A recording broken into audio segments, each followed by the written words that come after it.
Hi, friends. This episode of Big Blue Banter is brought to you by Prize Picks. Head on over to Prize Picks and use promo code BANTER, and they'll match up to $100 on a new deposit. Thank you and enjoy. Welcome back. It's the Big Blue Banter, New York Giants football podcast. I'm Dan Schneider, joined as always my co-host Nick Filato. It was a fun weekend for football fans, at least for the diehard types who listen to this kind of podcast, because it was the NFL Combine weekend, which means, a lot of time to watch these prospects. And I think the fun part for me about this weekend, Nick, and I always find this every year, is not just like seeing what these guys' 40-yard dash is, or for me, it's the RAS, the relative athletic score, because I just put so much more weight into that than like the 40-yard dash or the one-offs. I really like the agility test and things like that. But to me, it's just getting to listen to Daniel Jeremiah tidbits and nuggets and other people who are also smart and analysts on that NFL Network broadcast throughout the days, because I'll just be sitting there watching these drills or whatever is going on with some focus on the drills. I want to see how these guys move in space. That's important to me. But I also want to listen to some of the nuggets, especially when it's nuggets about what could happen in the trade market, what could happen with free agency, what's some names that people are talking about. It's going to be a really interesting draft for the Giants, Nick. I think we've started to really understand that with, reports coming out that the Giants are looking to trade up and get aggressive at the quarterback position. Some reports that they might take one at 6. Some reports that we'll talk about today, they might trade up to 4 to take the 4th quarterback. That one's interesting. But, as we've kind of moved through this, to me, it's become clear that, and we'll see where this goes, but the Giants do not feel settled long-term at the quarterback position.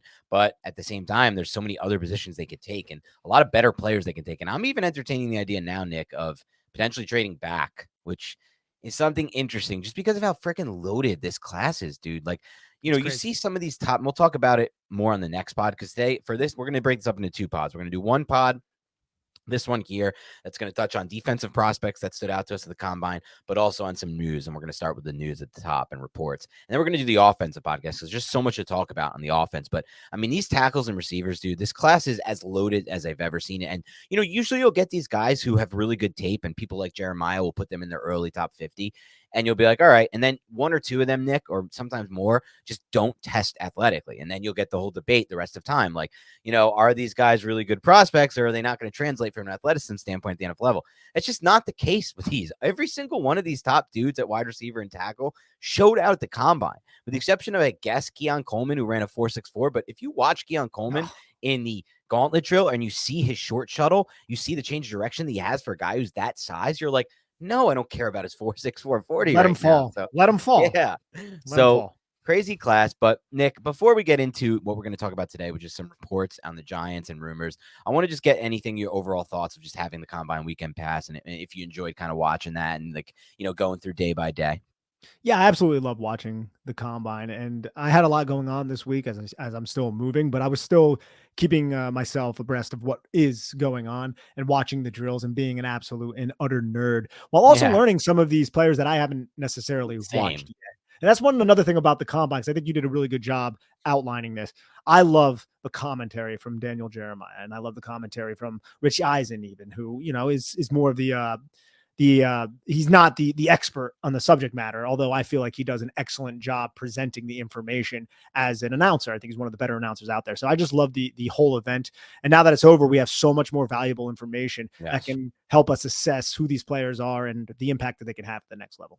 Agreed, Nick. All right, let's get right into it and let's talk some stuff. We're going to start with the Darren Waller situation. So there was a report that came out within hours of each other. The first was, Waller was considering retiring.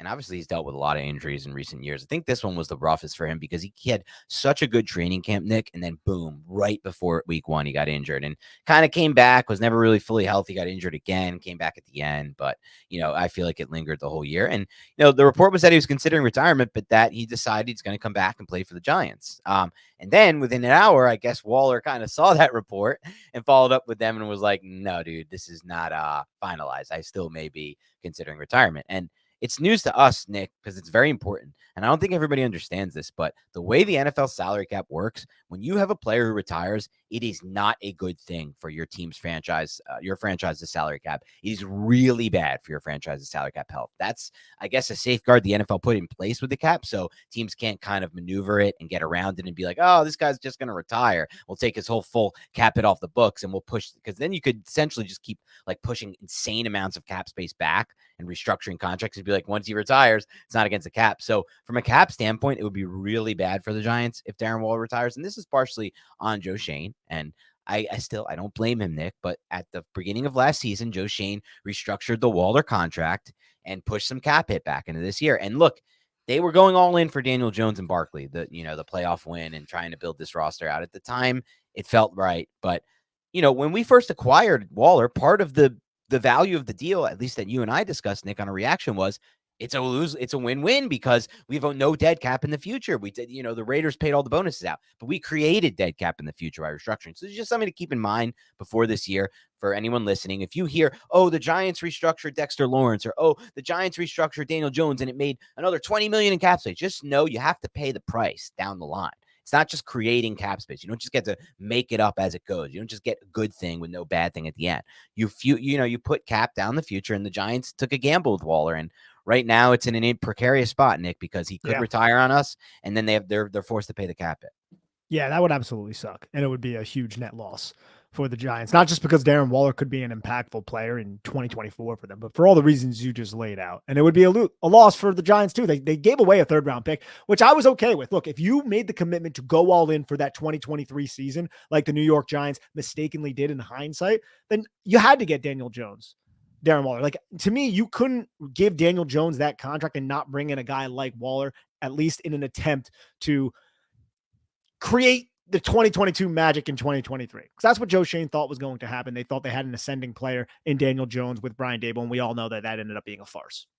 Yeah, and at the time, we have to remember, like, going back, it's not like the Giants just had like on anyone they wanted. Here's a wide receiver one. Here's a wide. There was no one to really trade for. There was no massive impact player on the trade market or free agency market at the wide receiver position. So they had to get creative. And that creativity was, let's go out and get Darren Waller, a guy who we think can fit our system really well, from, how easily we can get tight ends open. And by the way, on tape, when Waller played, he got open, and they got him open. They schemed him open a lot. And his big body target was there for the taking. And, good throws from DeVito, Jones, and at times, Tyrod Taylor worked some good, consistent production out of him at times. Of course, I understand the injuries, and people are going to bring that up immediately in the comments. And that was the risk. That was the risk. I get it, and I understand it, and it was the risk. But I still feel like it was the good gamble at the time, personally, because I think people are misremembering how dry the market was for playmakers last offseason. Like, that was one of the highest upside swings you could even have, in my opinion. And not just that, also the narrative around Daniel Jones at the time too.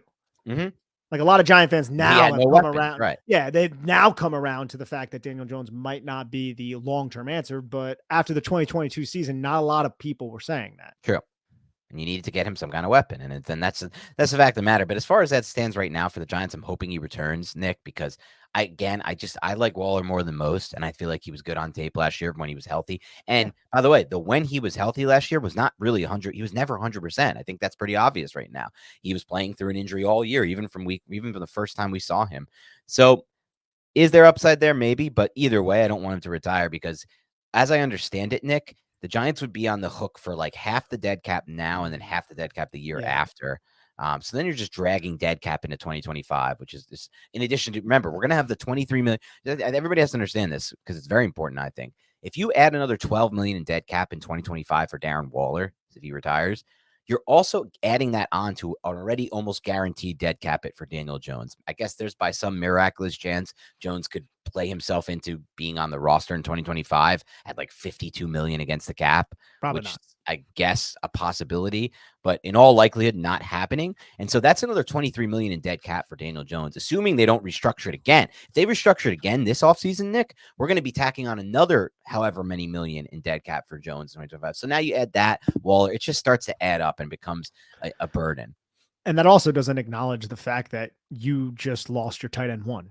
And right. I have faith that Daniel Bellinger can be a tight end one in this league, but you still need another tight end to bring in, another two tight ends to bring in. So one of those second round picks, if you even keep them, might be invested in like a Theo Johnson, who I really like from Penn State, but the Giants have a lot of holes on this roster. And I don't think the Giants can afford losing their tight end one, a guy they traded for last season, a guy that they Right. were relying upon heading into this year if he does opt to retire. Last thing this roster needs is another hole to fill. Another Because you're freaking right. hole Like to fill. we have Yeah. full faith personally, and I know we may be stretching in the minds of some of you that Bellinger can be a tight end one in this league and will be right away next year. I really do believe that. I mean, I've just seen enough. He blocks really well, and I've seen the routes that he's open on that the ball doesn't come his way, and I know that's not his fault. He catches everything that's thrown his way. I'm not saying he's going to be the next Gronk or Kelsey or whatever, but like I think he can be a start. But either way, like you need more tight ends on the roster who are capable. What happened to us last year when we just had no tight end depth whatsoever? And like tight end is the hardest position to find by far. Like you can do what you said, and I do like Theo Johnson. He was my tight end too before this combine, and obviously after this, Dude, really? We haven't even that was talked on a about this. limb. So this is organic right here. Dan and I Yeah, never communicated this. I did my evaluation on Theo Johnson before the combine, and I had a high second round pick on him. And I was yeah. like, and I was looking around and I was like, no one else has this No one guy this had it. high. And I'm like, he's gonna blow up the combine. And he did. And I was like, yes, Yeah. good job, On Theo. Tuesday of last week, before the combine on the Dynasty show, a listener asked Heath and I the question for who our tight end two was. And I said, I have a surprise tight end two. And it was Theo Johnson because he wasn't even in the mix. And that's for fantasy, but I like him more for the NFL, Theo Johnson. But either way, I mean, you look at some of the research Josh Norris has done, and the tight ends that seem to translate from college to the NFL are the tight ends who have really good relative athletic scores. It's really a position where athleticism means a lot translating. And then you combine that with the fact that he has an immediate frame that translates to the NFL from a Y standpoint, and then film where you're like, this dude can kind of block too. Like he already shows some like blocking. So like I do like him a lot. I don't know if I want to use that pick on him because there's so much talent. And I know you're not saying that either, but like it's gonna be so much talent left over on the line and on wide receiver.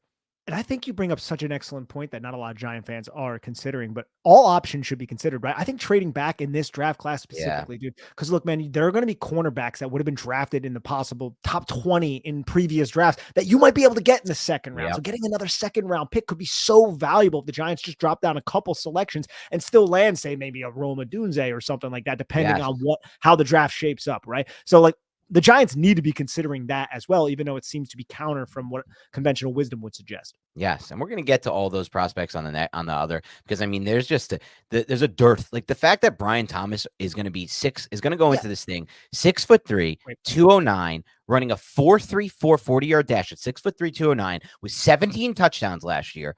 Good tape and a 40-inch vertical. And he's not even going to crack the top 3 at receiver. He may not even be a top 10 pick. This would be a top 10 pick in every other class. Like, I got to be honest, like, and someone brought this up, I'm like, I have to really look back and think about it, Nick, but like, where would the wide receiver one in our mind, who we both agreed on last year, I think we both agreed on, was Jackson Smith-Njigba, where would he even fit in this class, dude? Because I got to be honest with you, man, I'm not taking him over the 4 that I just mentioned, Thomas and the big 3. There's no chance there.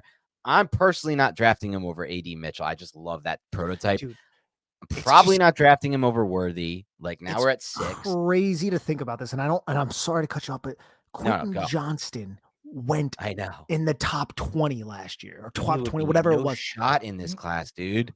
Which is crazy. Which is crazy. And we were saying it too on the podcast. We're like, we really don't like this guy. There are a lot of red flags, but he's big and he can run. Think about Brian Thomas. Look at Brian Thomas's tape.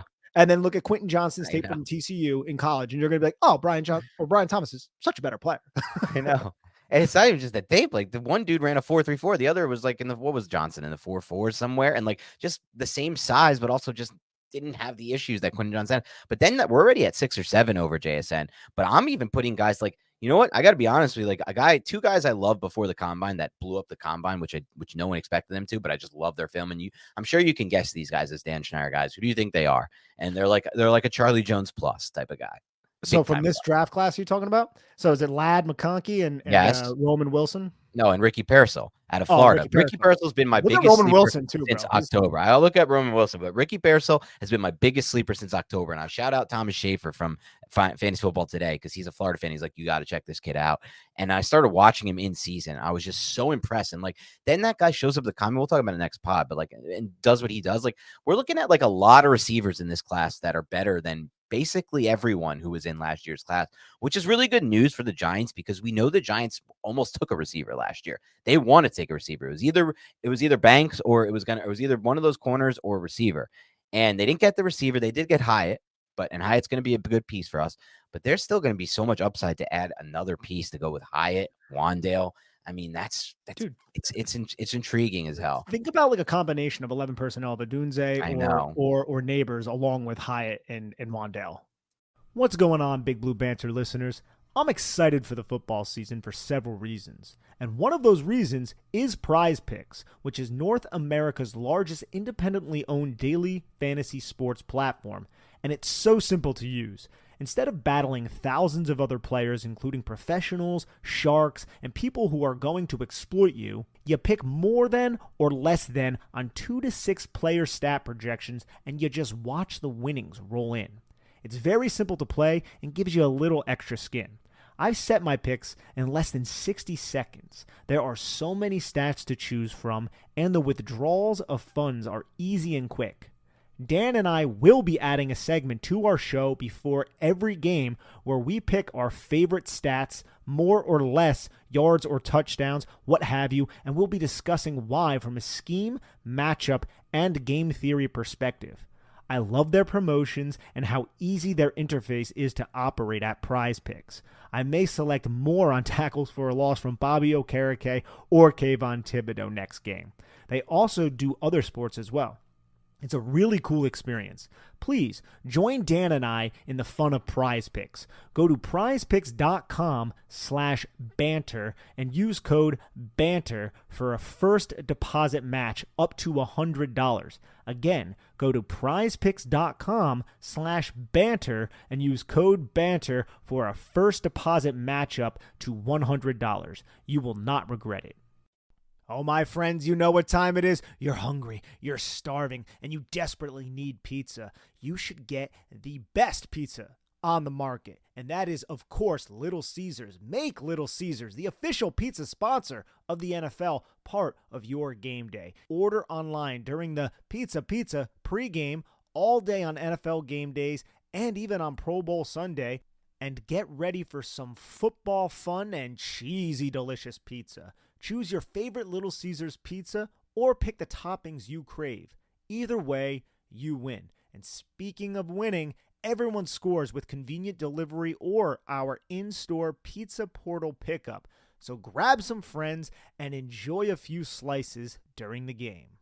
That's a pretty nice compliment of weapons, nice. Right? Especially if Darren Waller comes back and whatever. And I don't want to spend too much time on this, Nick, because we're going to talk so much about this next pod. So let's get on to the next thing. Mark Glowinski, and this one was a long time coming, Nick. And the Giants will save $5.7 million in cap space by releasing Mark Glowinski. So it's a little bit of a boost for their cap right now and gets them in position to maybe make a play on an interior offensive lineman in free agency. Though it did come with an interesting note, even though you and I are not big believers in chasing PFF grades, and I do like PFF for some things. I like their forced missed tackle. I like what they're charting. The individual grades for me are just, I have a lot of issues with it. I've discussed them on the past pod. I don't need to go back into it. But Glowinski was the highest rated Giants guard this past season, 25th overall with 64.8 grade. It just shows how crazy this season went, that like the Giants, after how bad their offensive line was last year, historically for the first few weeks, and then overall 32nd, they cut their highest graded guard. Like, it's just, it's a crazy state of affairs to get to. But I mean, it leaves out a lot of like BS there, context. Of course. Like Mark Glowinski ended up riding pine on that line. It was inevitable that he was getting released. And even when they gave him the contract, what was that, the 2022 season? Yes. Like, you knew he was more than likely not going to make it through that last year unless he was really rock solid. Right. I don't know if you were going to bring this up, but I think we should entertain this now that we're just on the topic. Nick Gates of the Washington Commanders. Nick Gates was released by Washington. Now, is there going to be a reunion? He'd come at such a price tag, I'd imagine, after being released. What he signed, like a 3-year, like $20-something million deal. Yes. I don't have the figures in front of me. But he got paid a pretty penny. And now it's a new regime there, and they released him. But man, I would welcome Nick Gates back in a heartbeat. I think he would be a solid. You can start him if you need to. He's reliable enough, but he could be a swing interior offensive lineman who you can kick out the tackle. That type of versatility could be important. And I think, or at least I hope, and I'm optimistic that Carmen Brasillo would be able to work with him. And we've seen him play functional under Bobby Johnson, which a lot of other players haven't done. And he's also a player who, under Bobby Johnson, was coming back from a serious leg injury. So I'm open to that for sure. I'm open to it, Nick. And I think I'll probably be the only one who takes that. Anyone probably going to, I'm sure this has been talked about by a bunch of Giants podcasts. I'll probably take the only contrarian side of that, or the other side of that. I think most people are just all in. Let's get Gates back. At the right price, I'm down for it, Of Nick. course. But I'll be honest with you, dude. It was very, very, and you know this because you know this even better than I do. It was very ugly tape watching Nick Gates against Dexter Lawrence this year, Nick. He literally we ruined like Gates literally ruined Washington's offensive game plan. The one player alone ruined that game. Like watching, it was the first one, I believe. But it was just like if Gates wasn't on the field that day, they might have won that football game. That's how poorly he played against Dexter Lawrence. And it was every single snap just Yeah. immediately thrown back into the lap of the quarterback. And it's just like it left a weird taste in my mouth. Like I love Nick Gates. I love the thing he did. He came back, all played great, at a really cheap price. I guess it's fine, but like that was it was tough to watch that game and be like, this dude is somebody you want like starting for you at any point. 3 years, 16.5 is what he signs. I just wanted to Okay. correct myself a little Yeah. bit less than 20. But you're not wrong, and that's not a surprise because watching Nick Gates when he was on the New York Giants as a Same starting types of guys interior he offensive struggled lineman, with. Daron Payne Yep. dominated him, his teammate now or was dominated him almost every single matchups. We would always say, it would be like, yo, Daron Payne Yep. owns Nick Gates. This is crazy. And then Jonathan Allen would do something similar. So Dexter Lawrence, in my opinion, my humble opinion, is a much better Yeah. player than Daron Payne and Jonathan Allen. So we knew that was going to be a And negative. that's fair. I may just be overrating that, but I know they had so many issues with their interior offensive line all No, I know. year. I Oh, just yeah. it would have to be a really cheap deal for me, and it would have to be I after the was Giants thinking strike vet out. min. Like I was thinking vet. Yeah, Like I don't know who else. No one else is going out and giving Nick Gates 3 years, 16 million. true. So it might be a little bit more than vet min, but I don't think it would be that much. And I think he is a capable player who would be True. well loved in the locker room, who is a That's leader for on this sure. team. So Yeah. like that's why I'm open to it. Yep, and you're right about all that, and it's definitely worth considering. There's also been reports, this is what I wanted to get into with you, Nick, of potential leaked interest, what the Giants are going to be targeting free. And so two beat writers have said the Giants are going to be targeting edge rushers and interior offensive linemen with their free agency money this year and the cap space that they have. So I think that's pretty common sense for anyone who listens to this podcast. I know you knew that you had an idea of that, Nick. It doesn't always work out that way where they use their big cap space on the two most important needs, but it felt like it was coming, and it seems to be coming now. Pat Leonard of the New York Daily News reports that the Giants have early interest in Jonah Jackson, interior offensive lineman with the Lions, and Danielle Hunter, the edge rusher, who's kind of been one of the best pass rushers over the last 5 years from an overall standpoint. I know you're a big fan of some of what you've seen on tape. Any thoughts on that? Either of those two things, Nick? I would absolutely love both those players. I think they're going to come Yeah, at a price tag. And that's the thing. The Giants want to add an interior offensive lineman and an edge, and it makes sense for them to add those two position groups, but they could get outbid. And some of the players that their pro scouting department value highly might not be on the market. And I don't know if Joe Shane's going to be one of those types of general managers like, all right, well, we don't really love our third option, but we need to sign him. I don't think that's going to yeah, happen, right? So if the Giants don't add an interior offensive lineman or an edge, it's likely because they were outbid. I think Danielle Hunter makes a ton of sense. This is a 29-year-old who has a lot of experience with Andre Patterson, the Giants' current defensive line coach. This is somebody who was an absolute freak at LSU, and he fell to have it in front of me here. I third think it was round, I believe. third round pick, 88 in the 2015 draft class. I would love this addition. This is somebody last year. I'm looking right now. He had, holy crap, I didn't realize it almost seems, this is insane. Guess how many pressures he had last year? I actually don't know. Dude, just guess. Like it's an 55? insane, it's an insane number. An 55. Oh, insane. that's probably too low. 55? No. No, a lot more. 80? Dude, wow, you guessed it on the dot, which is crazy. I don't know if 80? it's funny. He had 80 80 pressures, pressures in 17 80 games? pressures, and per Wow. PFF, 18 sacks. So it's probably a little less than that because they count half Wow. sacks and full sacks, and then How the 55 hell hurries. do people think the Giants? How is Pat Leonard reporting the Giants are going to get this guy? Giants are not in the spot to be spending. This contract's going to be insane, isn't it? I would imagine. There's no reason for it not to be. I personally did not realize he had 80, and he had 76 in the previous year, 31 in the year prior to that because he was injured, and then 97 in the year prior to that. No. The Giants are. I'd be shocked if the Giants get Danielle Hunter. Dude, am I based on that. smoking like weed right now? I did not realize he was like. I knew he was a very I knew good he was player. pretty good. Yeah, I didn't realize maybe that good. That is insane. When's the last Yeah. time the Giants had somebody like that not named Dexter Lawrence? From a pressure standpoint, it was Olivier Vernon, but he never converted those into sacks like Danielle Hunter was able to. I don't think Olivier Vernon was ever close to 80. I don't know if he was close to 80. That was like with his last year, not Jacksonville, with the team he was, or Jacksonville, yeah. But yeah, the Giants haven't had that in a while. Maybe they are interested, but I'd be, that's going to be a massive contract. Jonah Jackson, though, feels like it's more likely to be in the range of what they could spend in free agency, I'm thinking. I think so too. And from what I've seen of Jonah Jackson, he's coming from a run-oriented play action passing type of offense. Everything Yes. that I've seen from him, I've respected. He seems like a very tough, good run blocking type of guy who's very physical at the point of attack. I liked his tape at Ohio State. I think he was a second round pick or no, third round pick. He was picked 75th in the 2020 draft class. And if I heard the Giants ended up getting him and it wasn't like a stupid like guard money setting type of deal, Yeah. I think I'm going to be okay with it. I don't think it will be. I have to watch his tape though to be real No. with you, but I know he started on a very functional offensive line, and all of my past tape watched of Jonah Jackson, I appreciated his tape. Do you worry at all, Nick, that if they did, because I think that deal will look a lot like if the Giants sign Jonah Jackson and I'm going to say prorated to inflation and whatnot and the change in cap, but I think that deal will look a lot like what they gave Mark Glowinski a few years ago in 2022. Do you have any concern with the idea of like we're running that idea back of like taking the second tier of free agency? So remember at the time we had a lot of guys. I remember I think I disagree with. I think Jonah Jackson's going to get more. I think he's going to get a lot more. considerable more than Mark Lewinsky. Okay, that's in my opinion. Now, relative to the markets, you mean even relative to the markets. Mark Lewinsky didn't get paid that much, right? It was a solid deal, but I think Jonah Jackson will be an echelon above what Mark. Maybe 2 echelons above. It really depends on demand, right? It depends on the demand. Now, there could be a team out there who's really looking for a guard, a young, physical, run-blocking guard who is not a liability in pass protection. And that's Jonah Jackson, who's only 27 years old. So I am of the mindset that it would be substantially more than the Mark Lewinsky deal. I wonder if the Giants are even going to be in the range of that type of deal in free agency, because I know they have like more free cap space than they expected, but so does everyone else because the cap went up and the Giants didn't have much to begin with. They had a little bit to work with. Joe Shane was saying in his presser at the combine that he was going to be had a very conservative plan, and now that's been able to change a little bit. But I don't know if that would include two players like that. We'll find out though. I think the key takeaway for fans here though, Nick, and those listening is Giants are going to be to some degree in free agency. It might be that second tier, that second wave, but we're looking at guards, interior offensive linemen, and we're looking at edge rushers for these plays. So I'm looking right now at Mark Lewinsky's deal was 18.3 for 3 years. That comes out to be 6, a little bit more than 6, right?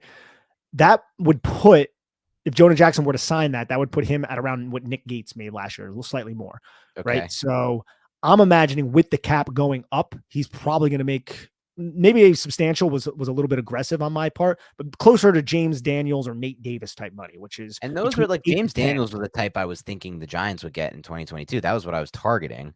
And they went a tier below. So yeah, that would be a tier above. But if I'm Jonah Jackson's agent and there is a market for him, I have to imagine with the price jump, he would have to try to look for maybe like a Shaq Mason type deal, which is 12 mil. So I think that would be double the 6. And that is more aligned to where I'm thinking right now, but it also depends on the market. And I don't really know how the market is valuing the guard position right now. True. But, and I don't even know, is Jonah Jackson the top guard or would no, for the Patriots, I'd imagine. Yeah. Right? Yeah. There's a few guards who are going to be above him. Maybe the Giants could get him at around 8 or maybe, and that would be, I would welcome that personally from the idea that I have of him right now. Yeah. And I think so too. And I mean, look, I'm okay investing in that either of those two positions for agency.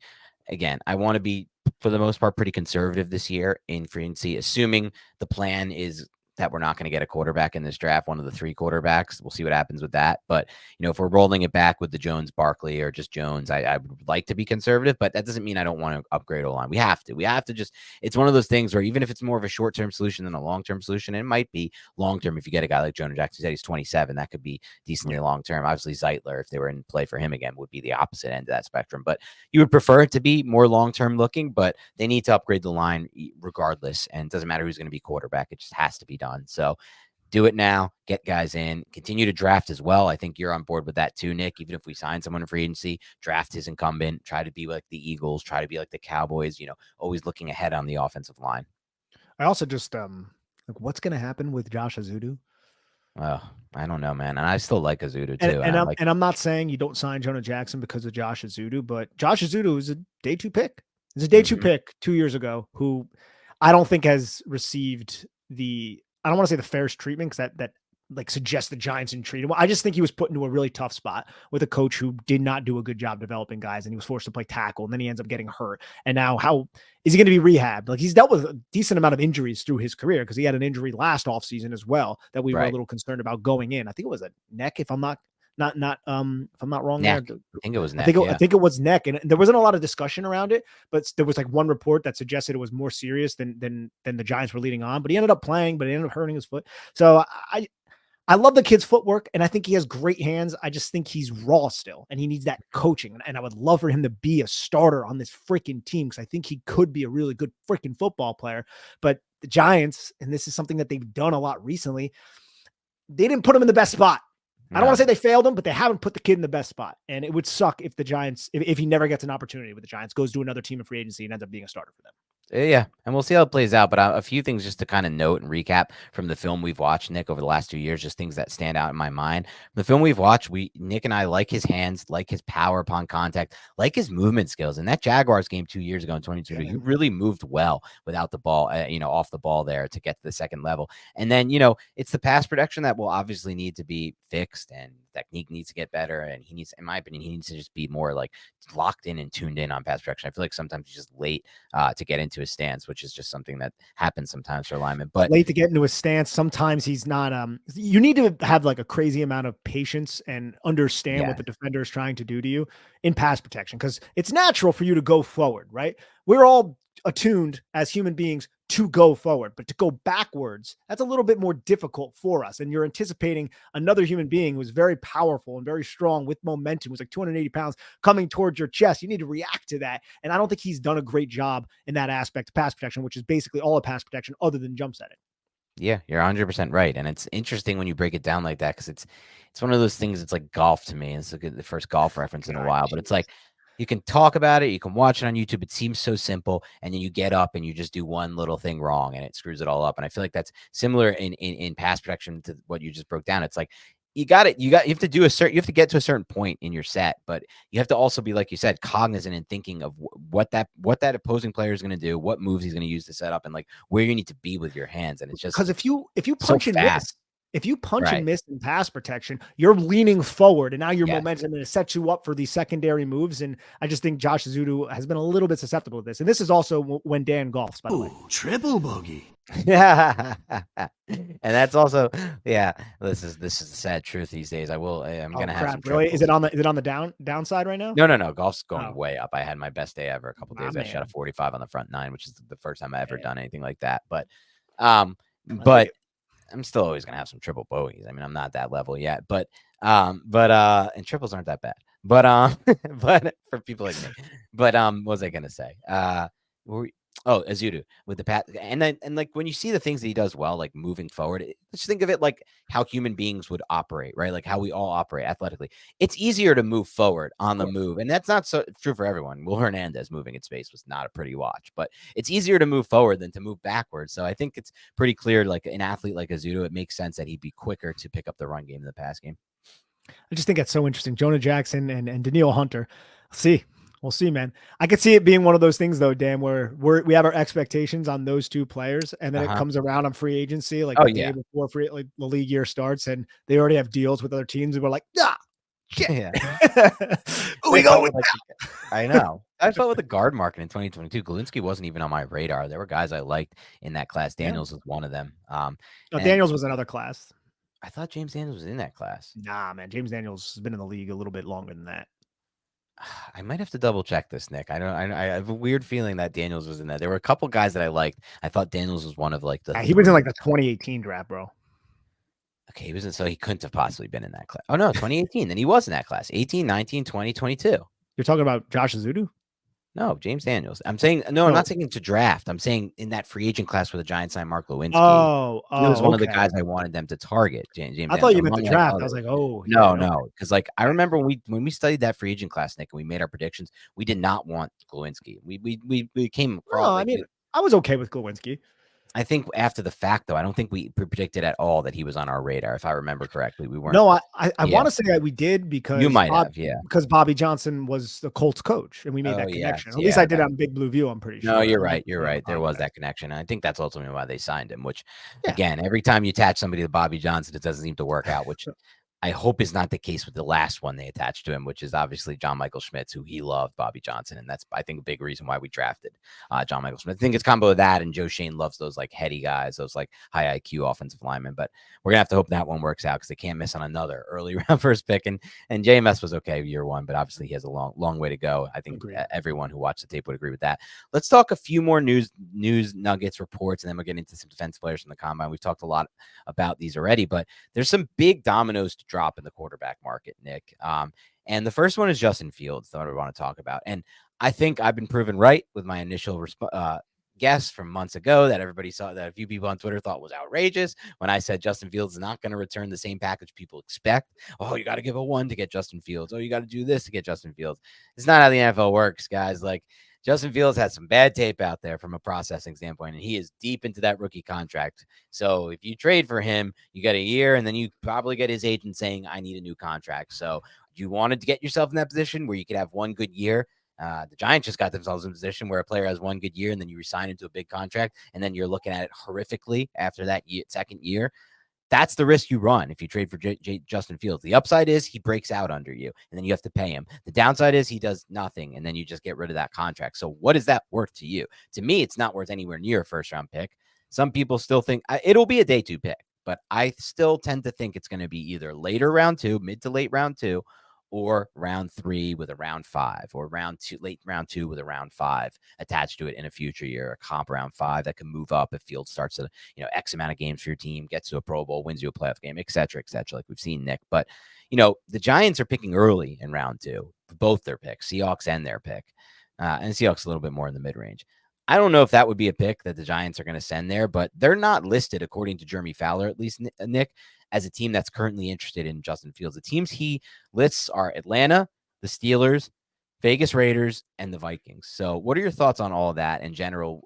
Would you be interested in bringing in Fields to the Giants? No, and we've been over this. It's the rookie contract thing. It's the fact that he seems to have a lot of the same issues that Daniel Jones has experienced. I just think Justin Fields is a far superior athlete than Daniel Jones, And with a much bigger arm.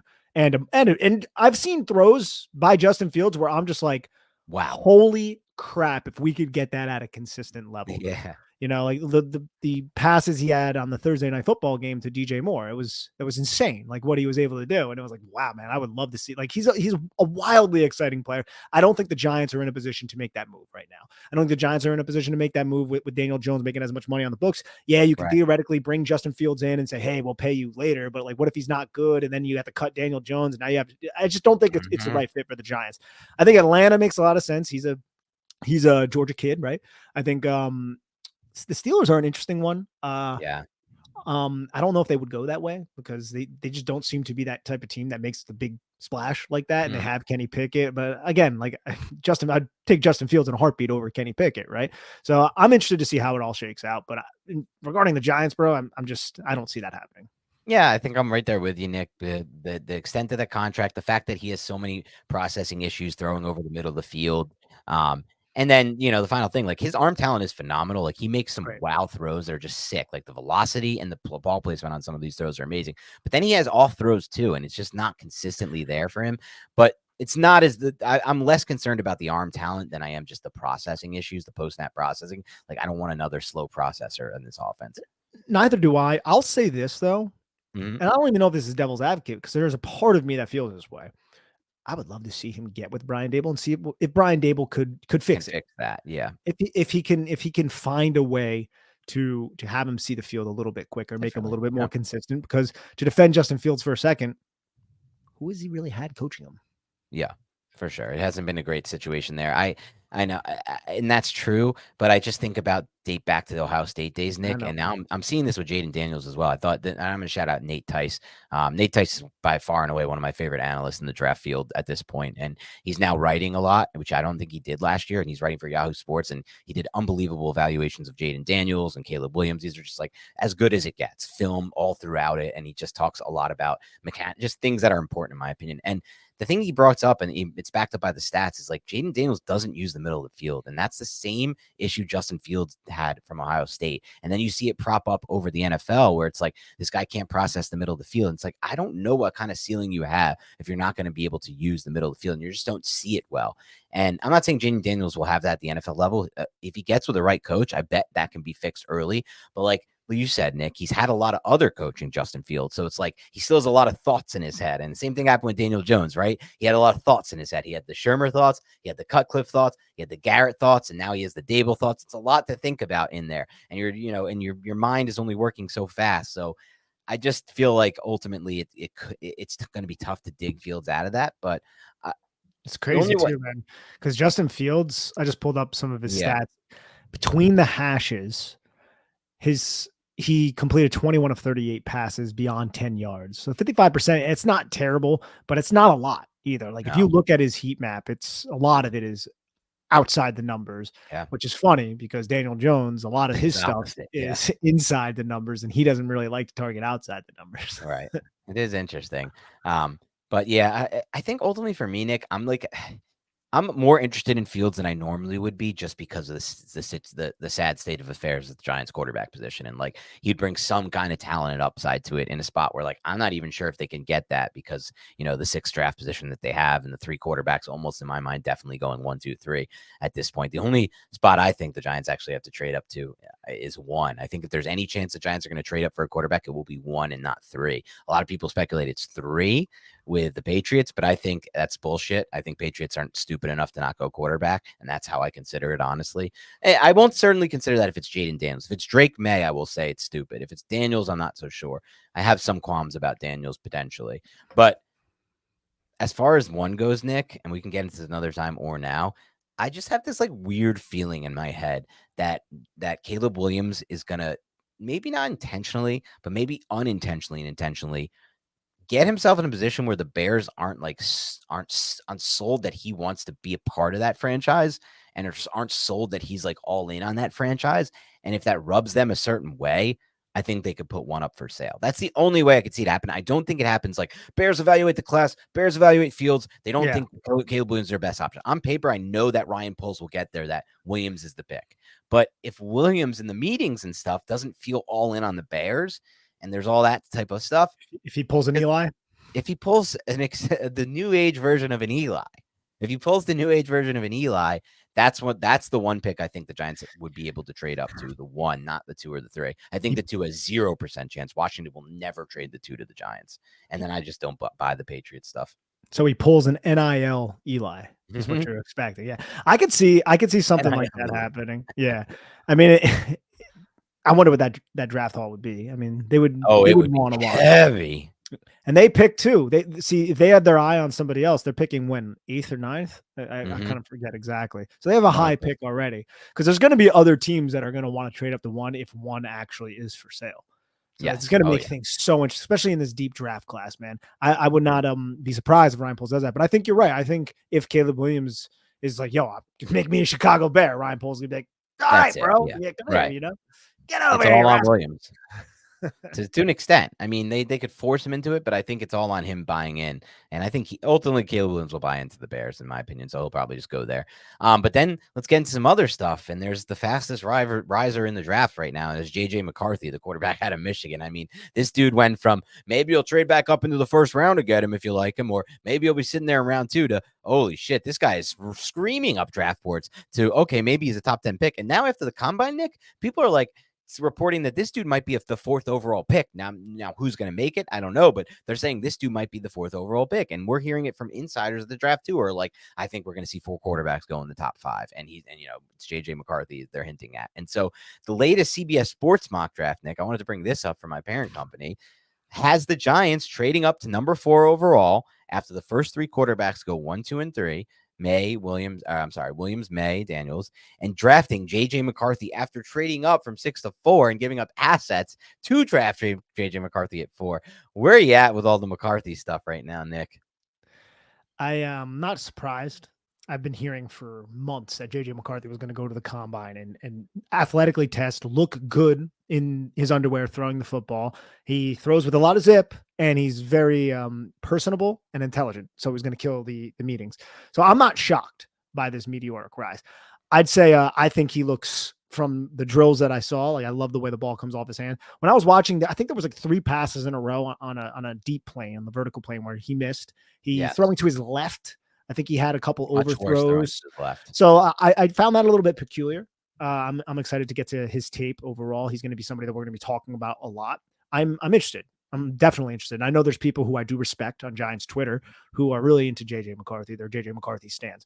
But that's kind of where I'm at right now. Still reserving some judgment until I really dive into his film. But I didn't think it was maybe as perfect of a combine as a lot of people are building it up to be. Because it seems like everything on Twitter is very positive, but I did see some chinks in the armor. Me too. I mean, look, issues throwing to his left at the college level, borne out by the stats, and I don't think he looked great throwing to his left at combine. Issues on the deep vertical plane with just kind of just understanding, I think vertical throws are hard to make because you're either like most quarterbacks are really letting it rip into those, and they got to get the timing of the touchdown. But he was overshooting those, and I just feel like that's an area of his game when I've watched a little bit of him that could use some work as well. But outside of that, he had some other really incredible moments at the combine. Yeah. I mean, he threw a tick under his velocity was as good as Joe Milton's in this class and above all these other quarterbacks. I thought the throws to his right were phenomenal. He had a stretch of 3 throws that were just like, bam, that rocked it out of his hand. And then it's just like the thing that nobody talks about with McCarthy, which is he's an incredible functional athlete. I think I read it and now I'm missing it. I thought I had it saved on my Twitter, but his 3-cone was so good. And remember, 3-cone is what shows off like agility and just what I believe to be functional athleticism. His 3-cone was so good that it was like one of the 15. It was either it might have been 7. 6'8" 6'8" 3-cone. It was like better than every position. It was like one of the 7. It was like the 7th best of all positions at the quarterback position. That never happens at 6'8" 3-cone. It's unheard of. And so, like, I think that the thing with JJ McCarthy that excites me, Nick, is that arm talent's there. He's so young. He's going to grow into his frame. His frame was bigger than people expected at 6'3", 213. A lot of people thought 190s or low 200s, already a thicker prospect than people were expecting there. Armed velocity. He has some throws that he can layer at to his right. He throws on the move pretty damn well, in my opinion, especially again, though, when he's rolling to his right. It's a lot of the time when he's rolling to his right. There's just so much. His heat chart isn't terrible to the left, though. It's not as terrible. bad as I think some like JJ McCarthy detractors would suggest. Yes. Yeah. Okay. That's fair. And again, we have to watch a lot. It's going to be one of the prospects I think we're going to end up watching the most of the quarterbacks, unfortunately, for the Giants. It just seems like they're not going to have a chance at one of these 3. I'd say one thing, though, because his 3-cone was very good for this comp, but there have been somebody in the 2008 draft class, a quarterback ran this same exact 3-cone, and it would be the last quarterback in the 2008 draft class that you believed ran this 3-cone. No way I'm going to remember the 2008. Okay, think about just like a quarterback who has been in the league for a very long time. He won a Super Bowl, and he resurrected his career with a rival this past year and went to the playoffs and then lost to Houston. Oh, Flacco? Yeah, ran a 6'8" which is insane, right? Yeah, that doesn't even make any sense. At 6'7", I don't even know that's even possible. Dude, I know, it's crazy. That feels like that was mischarted or something. I don't know what that even means, but maybe it means nothing for JJ McCarthy overall. But I'll say this, Nick, before we move to some defensive prospects. I know we spent a lot of time on rumors and reports. That's fine. That's what this podcast will be about, and then we'll get into some stuff. But while I'm intrigued by him as a prospect, I just feel like from a 30,000-foot view, Nick, if the end result of this season of trash, the season where they were at one point a 2-win team with the 2nd overall pick and Jones was done for the year and DeVito looked like he couldn't throw a pass, and it really looked to me, Nick, like DeVito was going to lose every game he started, and obviously DeVito ended up winning 3. But if the end result of this season is the Giants are trading up from 6 to 4 to get the 4th pick of quarterback in this class, like, it just doesn't feel good to me. Like, I'm not saying I'm against it, and we'll watch McCarthy, and I might be open to it. I might end up even liking the idea, but on the overall 30,000-foot view, when they were 2 wins with DeVito set to start the rest of the season, then it turns into you trade assets to move up and you get only your 4th pick of quarterback in the class. It just, it's something about that doesn't feel totally great, I would say. And I don't blame you for feeling that way at all. I really don't. I like the highlight I saw on Twitter of him doing the footwork drill. Oh yeah. I mean, he's very quick. he looks like a freaking hell of a prospect. The problem is like for the athleticism stuff like that, but like and even like velocity, but it's like quarterbacking is so much more than like how you Of look as an course, athlete. Like of that's course. the and we know that. And then the other thing is like if we did that, Nick, and we traded up to 4, would you even like I think I would just take Marvin Harrison Jr. then. Like fuck it. Just give me MHJ.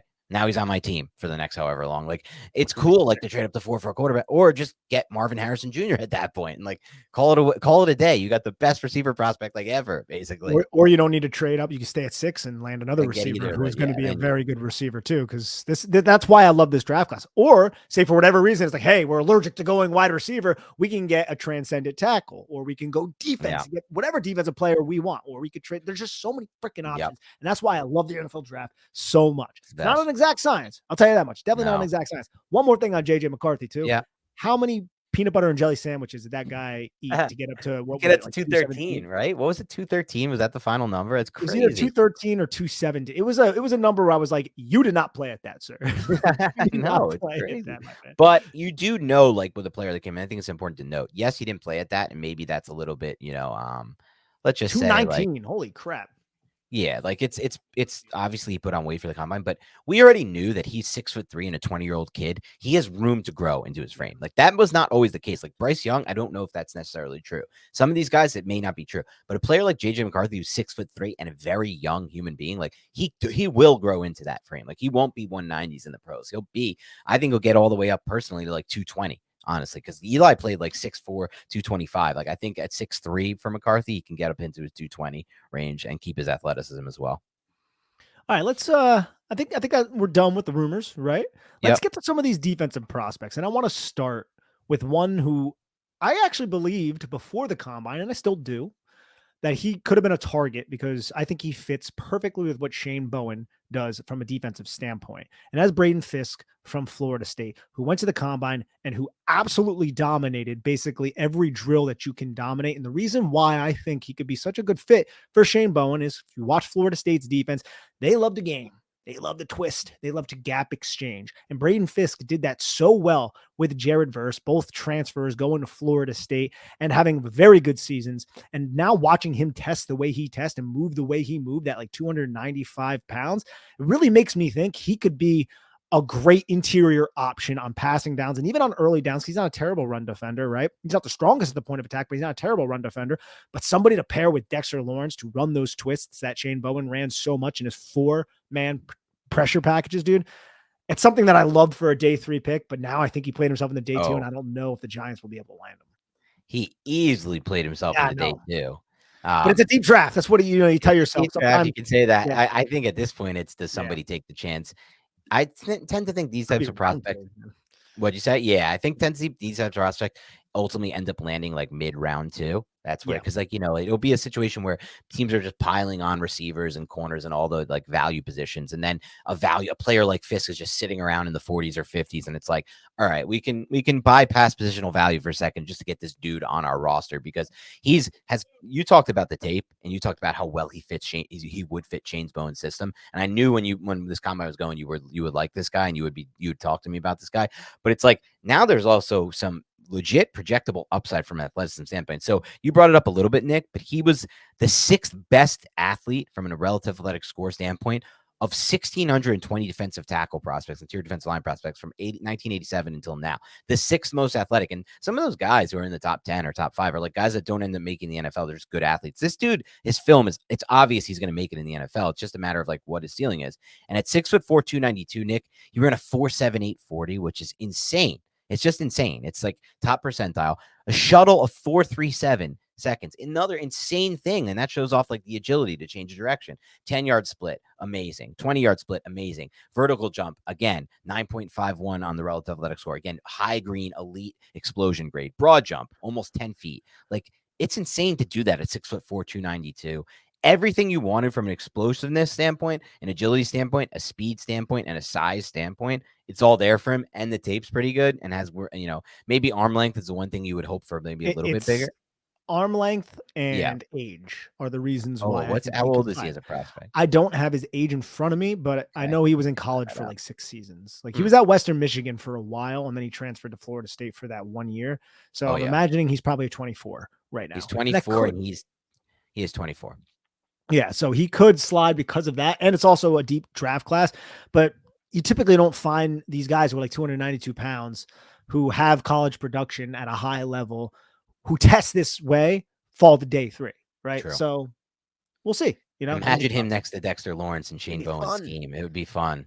It would Well, he be has a fun. similar. Again, I don't have Danico Autry's build. I'm imagining Danico Autry has longer arms, but and Danico Autry is also much more flexible and a little bit more explosive than Braden Fisk. True. But they have those 280, 285, 295-pound type of frame where you could put him on end in certain situations. Say if you want to on the close side, on the strong side of an offensive formation, if you want to use him at end, I think he's versatile enough to do that. He doesn't have to play interior. You know what I mean? Even though he doesn't have the Right. longest arms. But I think he's a fun situational, not just a situational player. I think you can use him in a variety of ways. He's versatile in certain situations, and he'd be productive on the Giants. But again, I don't know if it like comes down to it being a luxury to spend one of those top 3 picks if you only have those 3 picks on a defensive Right. tackle, which is still a need. But damn, you need cornerbacks, you need tight end, you need an offensive Yeah. line, you need a quarterback, possibly running back. I don't know, maybe. Like there's just so many needs on this damn team. Yeah, it's interesting, Nick. I think this will be a longer topic for maybe another podcast, and we'll have so many in draft season. But I've come around a little bit to my thoughts on investing in interior offensive defensive line, I should say. I used to be against it, and now I'm kind of very against it for the reasons of depth, and there's so many that you can plug and play, and you can get them in the later rounds. And now I'm kind of coming back toward it, Nick, and not just because like, oh, it would fit what Shane Bowen wants to do so much, and that is part of it. It's something to think about.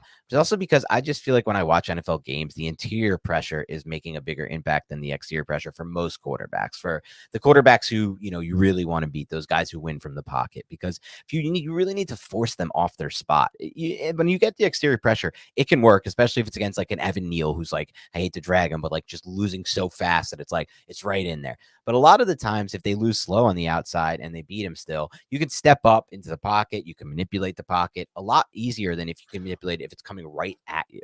Well, and this is one reason why I like Fisk too, and I'm glad you brought this up. Watch Shane Bowen's tape with Tennessee. What did he do? Wide 9. So what do you do when you are a wide 9 defender? You scream up the pass rushing arc, and you really stress the angle for that offensive tackle to cover. And what does that do? That threatens the depth of the pocket for the quarterback. So the quarterback steps up. And if you have interior pressure, this is why I'm excited to watch Dexter Lawrence in this, right? Because you're going to have Dexter Lawrence, even if he's not just a nose, if you put him at the shade or even at 3 technique in certain situations, you can just crush the interior parts of the pocket. And if you have explosive pass rushers who are screaming up, where's that quarterback going to go? And I think Fisk is explosive enough, and he's very good in those games to find the angle to get into the pocket to harass the quarterback. It's just, I don't know if the Giants are in the spot to spend a 2nd-round pick on that right now.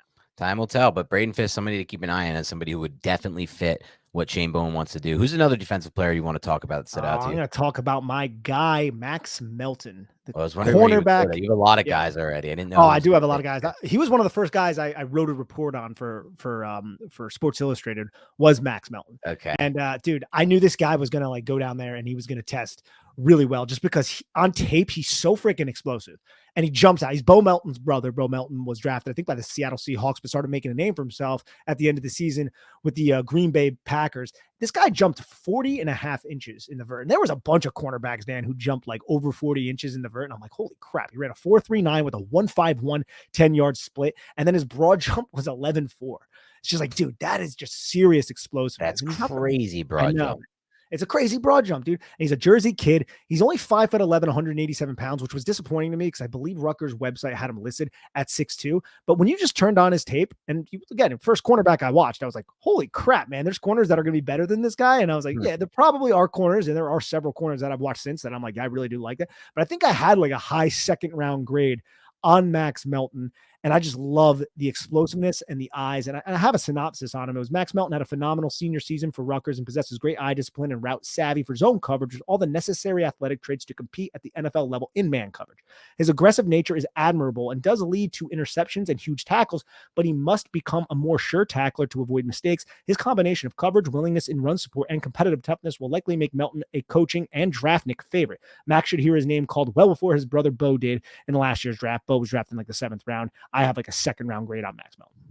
I like it. And 32 plus inch arms for the arm length. And man, when you have these D backs, the safeties and the corners, with those I really look for broad jump a lot with safeties and corners, that explosive trait, that explosiveness. Cause to me, it's like, it kind of leads toward, and I don't think there's any study that backs this up, Nick, but it's just intuitive in my head that it would make sense. Yeah. It leads me to believe that it would lead to that ability to click and close and to drive on the ball, which I'm always looking for in the corner position. Like, do you have that ability, especially in zone coverage, to cover ground? And I think this, from your synopsis and that kind of athletic traits, I feel like that's exactly what you're looking at, the type of athlete that could translate to the NFL. Obviously, 187 is disappointing. He's not going to have to put on some weight a little bit, and he was listed 6'2", but he's only 5'11", fine.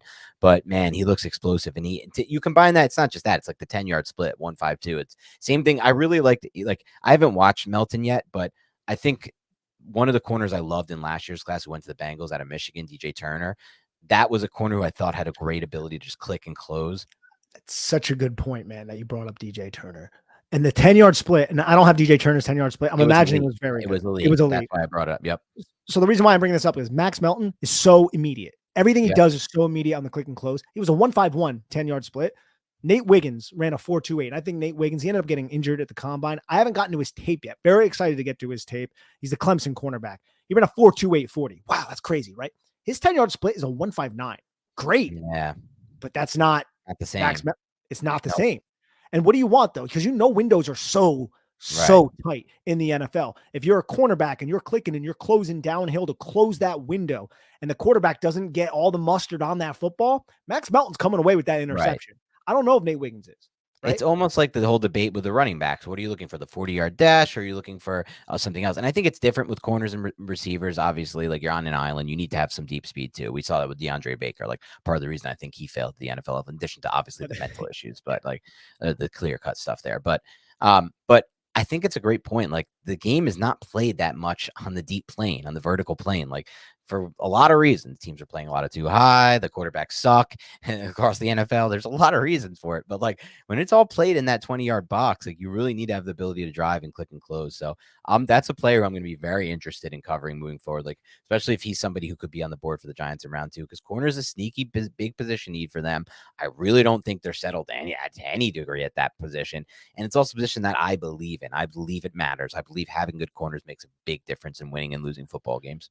I know we're running a little long right here, but there's a couple of the cornerbacks I just kind of want to throw out there. Sure. Darren Arnold didn't necessarily test well, the Alabama cornerback, and a lot of people think he might be the top cornerback selected. I think he ran like a 4.51. I don't have it in front of me right now. There's a bunch of names. But damn, did he look smooth in the on-field drills. And I look forward to the on-field drills just as much as I look forward to. Be honest, you look forward to it more, Nick. You definitely look forward to it more. I do, but like, I think about like a Xavier Worthy moment. Like, that was a cool moment, man. Yeah, it is still cool. Yeah, he ran like the 4.25, and I was like, oh man, he could really set it. And then I was like, dude, he's about to break it. That's crazy, And I was like, good for him, man. Good for Xavier Worthy. That's the wide receiver from Texas. We'll talk about him on the next episode. But so Darren Arnold, I thought he looked very smooth, and that's to no surprise if you turn on his tape and you watch him. He's a very smooth, very good football player. Those cornerbacks from Alabama, they tend to work out in the NFL for the most part. Kenyon Mitchell he had a fucking hell of a combine, excuse my language, but we're looking at somebody who just over 6 foot, 195, ran a 4.33 with a 1.51 10-yard split. And he still had like a 38-inch vertical. I mean, like, his actual speed on the field, it's there. And I've heard people who like his tape as well. Yeah, I've watched Kenyon Mitchell. I have an evaluation. Okay, you've actually had seen him. Okay. Oh yeah, dude, he's great. I mean, dude, he had like, I want to say like almost 40 or more than 40 passes defensed in the last 3 seasons in college. Yeah, it was. He had like football. Yeah, he had like 17 PBUs one year and then 18 the other year. And he's playing at Toledo, so it's a smaller school. But then he goes down to the Senior Bowl and dominates. And he's covering like Brandon Rice down the football field and like coming away with interceptions. And you're like, you just watch him on every single phase of playing cornerback. You watch him and you're like, this guy is going to be a good football player. And that's what I look for, right? Because you have the click and close, the coming downhill phase. Yep. How does he interpret route combinations with his eyes? And he does a great job from zone, but then can he cover people deep in man coverage? Can he stay in the hip pocket? How does he get his hands on the football? He did that a ton in college, and then he did it down at the Senior Bowl against the top competition. And I look at him and I'm like, if he was the top cornerback selected, would I be shocked? I don't think so. And I have some more cornerbacks I have to watch, but he's at least in the conversation. He back-to-back years again. I don't know how much we want to put into this, but in back-to-back years, he was the #1 graded corner according to Pro Football Focus, both in 2023 and 2022. Just an insane stat to go by. I mean, it's not, it is what it is, but it's something worth considering at least. So, I mean, he's probably not in the range. I'm looking at it more now. He's probably not in the range of where the Giants will draft unless they trade back. And then it's a lot of these guys are in the mix. They trade back from 6, but definitely an exciting player at a good combine. Dallas Turner is a player who I've heard discussed potentially for the Giants at 6 or again via trade back, the defensive end prospect. And I just would love to add his specific build to this line. And look, he didn't disappoint either at the combine. I was really impressed with him. Yeah, both him and Chop Robinson, the Penn State, Dallas Turner's Alabama, they both ran a 1.54 10-yard split. So they just fly. And you turn on their tape, you could see it, man. Chop Robinson just flies up the pass rushing arc. And I'm really excited to get to his tape to see exactly the rest of his game. Dallas Turner was looking great on that 40-yard dash. You watch these guys in the movement drills and just turn on their tape, man. You could see that they have all the athletic capabilities to be successful NFL players. I just got to like watch him against the run and stuff like that. I'm sure Dallas Turner, there's no problem there. I'm not sure about Chop Robinson. I got to get to it. Well, with both Turner and Robinson, let me say, so I'll first say the good thing about Turner. So, like, it's what you said. I mean, he runs a 4.46, but he also has a 1.54 10-yard split at 247. That's insane. 2.6, 120 at 247. It's insane with a 40.5-inch vertical and like and a 10.7 broad. Dude, these guys like used to be only. Do you remember back in the day in the combine, Nick, when it was like only the safeties and the receivers who would ever come anywhere near a 40-inch vertical? And it was like unheard of for the ends. They would be in the 30s, like a low 30s. Nowadays, you just have like edges with a 40-inch vertical in it and a almost 11-foot broad. Like these are explosive athletes. The thing that disappointed me though about both Chop Robinson and Turner was kind of the length, the height at least. I mean, I just thought he'd be a longer player. Turner, he's 6'2.5". For some reason, I thought he was longer than that going into this, and that's just he does have like 34-inch arms, which is huge. That's great. I know that's great. And that we talk a lot about that we believe that's important, but and I do. It's just like I was expecting a little bit of a longer and I guess just a taller athlete.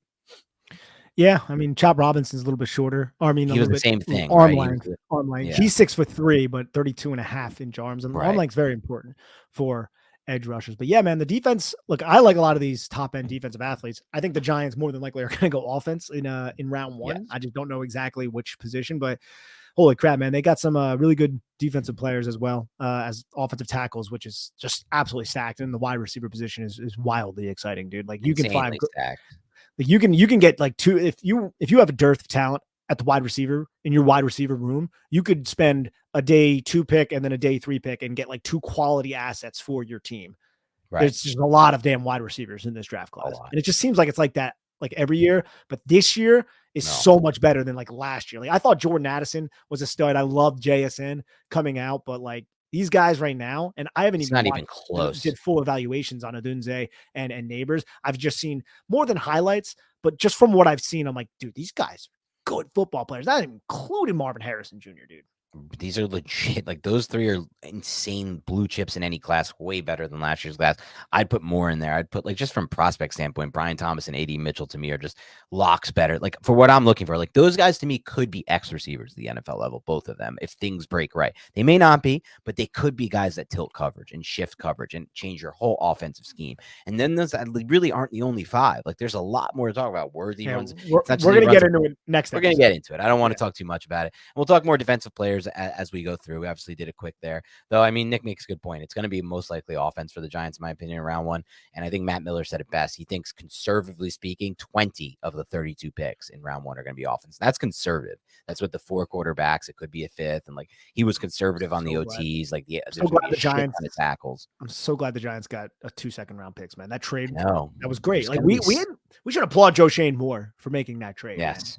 Man. Got a second-round pick in this draft class, bro. Come on. Yep.